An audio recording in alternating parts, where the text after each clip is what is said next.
Hello friends, in the series on income tax cases, today we will discuss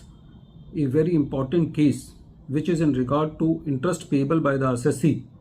under section 220 in respect of an order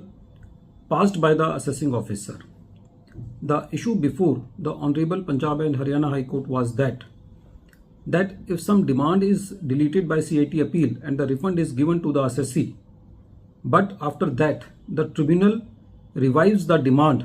of the assessee, and due to the order of the tribunal, the assessing officer again creates the demand by section 156 notice. So whether in that case the interest is payable from the date of the original section 156 notice or from the second 156 notice which is created by the tribunal by allowing the appeal of the revenue.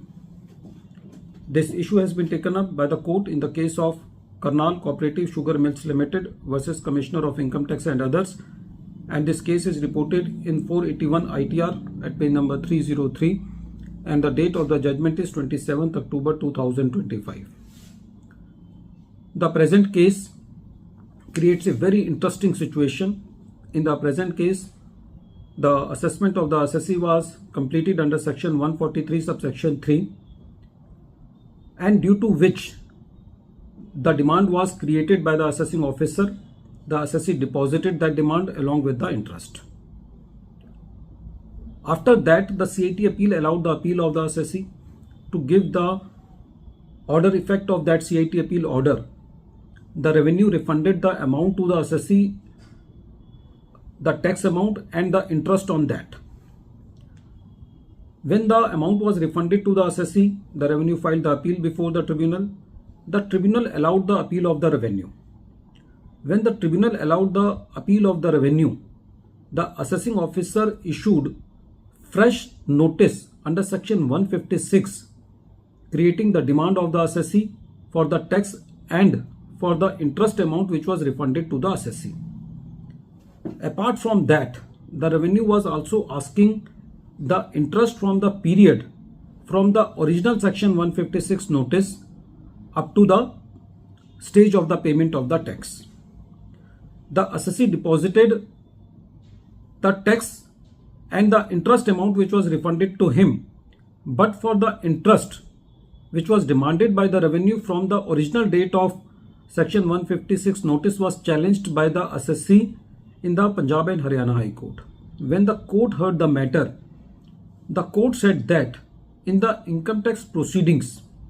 section 220 is the charging section which says that interest is charged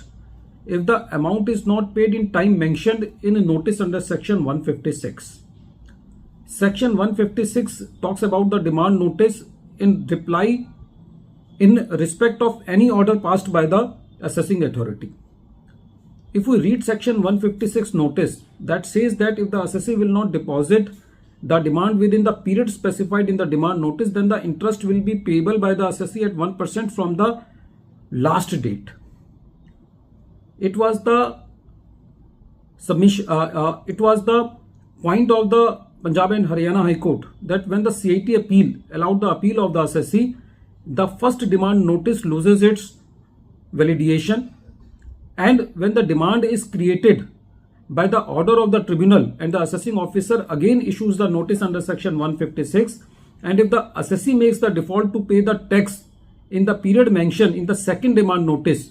then the assessee has to pay the interest from that date, meaning thereby that as soon as the CIT appeal gives the relief to the assessee, the original demand notice loses its validity, and if the demand is recreated by the order of the tribunal, then in that case the interest will be calculated from the period when the default will be made by the assessee in not depositing the tax according to second demand notice under section 156. Apart from that, the court said that in the four acts, that is Central Excise Act 1944, in the Customs Act 1962, in the CGST Act 2017, and in the Chapter 5 of the Finance Act 1994, which is regarding the service tax, in all those acts, the interest is payable from the date the tax is payable. But in the Income Tax Act, Section 226 is Section 220, subsection 2 is very clear, which says that interest is payable if the tax is not paid within the period mentioned in the demand notice under Section 156. So, from that analysis also, the assessee is not liable to pay the interest from the date of the first demand notice under Section 156. Friends, this case is very important because it is not in the hands of the assessee that when the CIT appeal will decide the order, when the tribunal will decide the order. So this is a much desired relief by the Punjab and Haryana High Court.